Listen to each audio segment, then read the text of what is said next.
कुछ दिन पहले यमन के 35 मछुआरों को एडन की खाड़ी में मृत व्हेल के अंदर से काले एम्बरग्रिस की 128 किलो की गांठें मिली, जिसकी कीमत बाजार में लगभग 10 करोड़ से ज्यादा है। नक्शे में दिख रहा यमन दुनिया के सबसे गरीब देशों में से एक है, जिसका ज्यादातर जीविका का मुख्य स्रोत मछली पालन ही है। मछुआरे के समूह को जब एडन की खाड़ी में एक विशाल स्पर्म व्हेल की लाशें मिली तो मछुआरे ने उसे किनारे लाकर काटा तो उसमें से मोम जैसे काले एम्बरग्रिस की 127 गांठ मिली, जिसकी कीमत इंटरनेशनल मार्केट में 10 करोड़ से ज्यादा है। क्या होता है एम्बरग्रिस और क्यों होती है इतनी महंगी? क्या भारत में कभी मिली है एम्बरग्रिस? सब जानेंगे आज के वीडियो में। जय हिंद दोस्तों, मैं वीर शाह, रिप्लाई टाइम चैनल में आप सभी का फिर से स्वागत है। दोस्तों, अगर आपके पास लंबे वीडियो देखने का समय नहीं है तो डिस्क्रिप्शन में दिए गए link reply time clip video पे क्लिक करके आप इसी वीडियो का शॉर्ट क्लिप भी देख सकते हैं। तो चलिए वीडियो शुरू करते हैं। स्पर्म व्हेल की उल्टी को एम्बरग्रिस के रूप में जाना जाता है और यह एक गंधयुक्त पदार्थ है जो केवल स्पर्म व्हेल के पाचन तंत्र में पाया जाता है। मगर स्पर्म व्हेल की हर उल्टी एम्बरग्रिस नहीं होती। यूके के नेचुरल हिस्ट्री संग्रहालय के अनुसार इस पदार्थ को अक्सर समुद्र का खजाना या फ्लोटिंग गोल्ड भी कहा जाता है। एम्बरग्रिस को आखिर एम्बरग्रिस कहा क्यों जाता है, पहले इस बात को समझते हैं। इसमें एम्बर का मतलब त्रिकोणीय पत्थर जैसा दिखने वाला जो जीवाश्म या फॉसिल्स का बना होता है। ताजा एम्बरग्रिस काला और मुलायम होता है और इसमें अप्रिय गंध होती है। हालांकि सूरज, हवा और समुद्री जल के संपर्क में आने पर यह कठोर हो जाती है और हल्के भूरे रंग या पीले रंग में बदल जाती है। ग्रीस का मतलब लैटिन भाषा में ग्रे होता है। सूरज और पानी के संपर्क में कई साल तक रहने के बाद ये ग्रे चट्टानी जीवाश्म के पत्थर में तब्दील हो जाते हैं। अब समझते हैं स्पर्म व्हेल को। स्पर्म व्हेल का वैज्ञानिक नाम फिशिडेट कैटेडोन है। यह एक विशाल चौड़ी सर वाली पृथ्वी पर सबसे बड़ी दांत वाली व्हेल है। इसका दिमाग दुनिया में पाए गए अब तक के किसी भी जीव से सबसे बड़ा होता है। इसकी लंबाई लगभग 52 से 60 फीट, लगभग एक स्कूल वैन के बराबर, और वजन 35 से 45 टन होती है।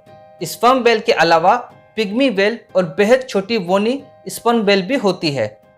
माना जाता है स्पर्म व्हेल के सिर पर एक ऐसा अंग होता है जिसे स्पर्म सेटी कहते हैं।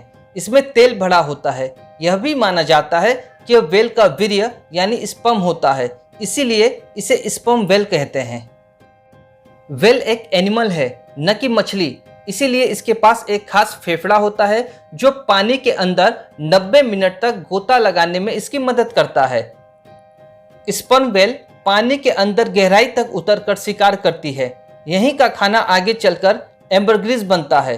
दरअसल स्पर्म व्हेल को स्क्विड और कटल फिश बहुत पसंद आती है। स्क्विड फिश गहरे पानी में रहने वाला एक समुद्री जीव होता है। इस जीव के बदन लंबा और ऑक्टोपस की तरह ही 8 हाथ होते हैं। हाथों में इनके चोंच और इसके इर्द गिर्द कुछ कांटे गड़े होते हैं।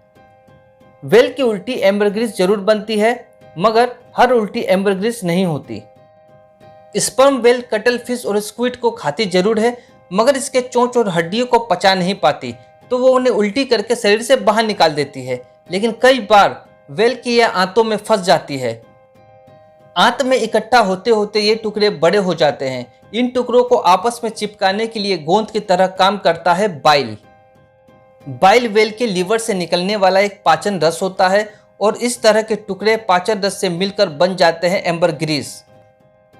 ऐसा भी माना जाता है एम्बरग्रिस के चलते व्हेल की आंतें स्क्विड की तीखी चोंचों से लगने वाले घाव से बची रहती है। मतलब अगर एम्बरग्रिस नहीं बनेगा तो स्क्विड की चोंचें व्हेल के अतरी को फाड़ डालेगी। वैसे एम्बरग्रिस आंत में बनता है ये तो स्पष्ट है, मगर बाहर कैसे आता है इस पे मतभेद है।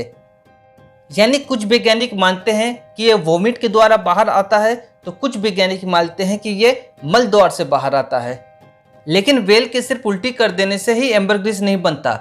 जैसे आग में तपने के बाद सोना कुंदन बनता है, एक उल्टी का एम्बरग्रिस बनने का सफर भी कुछ ऐसा ही है। एक बार जब स्पर्म व्हेल एम्बरग्रिस को शरीर से बाहर निकाल देती है तो यह चिपचिपा काले रंग का पदार्थ पानी पे तैरने लगता है। तब इसमें से बड़ी तेज बदबू निकलती है, लेकिन वक्त के साथ समुद्र का पानी और धूप का असर होता है और बदबू कम होने लगती है। धीरे धीरे काले से इसका रंग बदलकर ग्रे, सफेद या हल्की पीली रंग की हो जाती है और एक ठोस मोम की तरह दिखने लगती है। बदबू खुशबू में बदल जाती है। समुंदर में महीनों का सफर तय करने के बाद तैरते तैरते लहरों के सहारे किनारे तक आ जाती है। मतलब यह है कि एम्बर ग्रिस जितना वक्त समुंदर में तैरेगा उसकी कीमत उतनी ही बढ़ेगी। अब सवाल है, इसकी कीमत आखिर करोड़ों में क्यों है?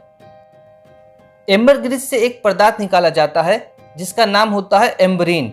इसमें महक नहीं होती है, लेकिन इसे परफ्यूम में मिलाने से उसकी खुशबू ज़्यादा वक्त तक बनी रहती है। सही मायने में इंसान 1000 साल से वेल के उल्टी का इस्तेमाल परफ्यूम के लिए करता रहा है, मगर कितने लोगों को ये बात आज पता चली, कमेंट में जरूर लिखना। इसके अलावा चीन में इसका उपयोग यौन संबंधित दवाओं के लिए किया जाता है। ऐसा भी माना जाता है यूरोप में अंधकार युग यानी कि ब्लैक एज के दौरान में भी लोग फ्लैग से बचने के लिए एम्बरग्रिस को अपने पास रखते थे। काले एम्बरग्रिस में सबसे कम एम्बरीन होता है, इसीलिए इसकी कीमत सबसे कम होती है। रंग के साथ इसकी कीमत बढ़ती है और सबसे ज्यादा कीमत मिलती है सफेद एम्बरग्रिस को। अब जानते हैं क्या भारत में एम्बरग्रिस मिलता है? भारत के महासागरों में भी स्पर्म वेल पाया जाता है, जिसके वजह से केरल, ओडिशा, गुजरात के समुद्री तट पे एम्बरग्रिस कभी कभार मिल जाता है। 2 साल पहले महाराष्ट्र और कुछ दिन पहले एम्बरग्रिस की तस्करी में पुलिस ने कुछ लोगों को गिरफ्तार किया था। हड्डियां, तेल और एम्बरग्रिस के लिए वेल का बड़े पैमाने पे तस्करी होता है, इसीलिए यूरोप, अमेरिका और दूसरे पश्चिमी देशों ने 1970 से ही एम्बरग्रिस के इस्तेमाल पे रोक लगा रखा है। एम्बरग्रिस की जगह अब परफ्यूम में सिंथेटिक एम्बरग्रिस का इस्तेमाल किया जाता है। भारत में भी वन संरक्षण कानून के तहत 1986 से ही स्पर्म वेल एक संरक्षित जीव है, इसीलिए इसके अंगों का कारोबार गैर कानूनी है। 1851 में एक नॉवल लिखा गया था मोबी डिक नाम से स्पर्म वेल पे। 1951 में मोबी डिक नाम से स्पर्म वेल पे एक नॉवल लिखी गई थी। ये एक सफेद स्पर्म वेल और वेल हंटर की कहानी थी। मोबी डिक एक स्पर्म वेल थी और इस नॉवल पे फिल्म भी बनी थी। दोस्तों, फिलहाल स्पर्म वेल और एम्बरग्रिस के बारे में इतनी ही जानकारी है। इससे अधिक जानकारी होने पे हम अपडेट जरूर देंगे। आज के वीडियो के लिए इतना ही। चैनल को सब्सक्राइब कीजिएगा, वीडियो को लाइक और शेयर जरूर कीजिएगा। मिलेंगे अगले वीडियो में, तब तक के लिए जय हिंद।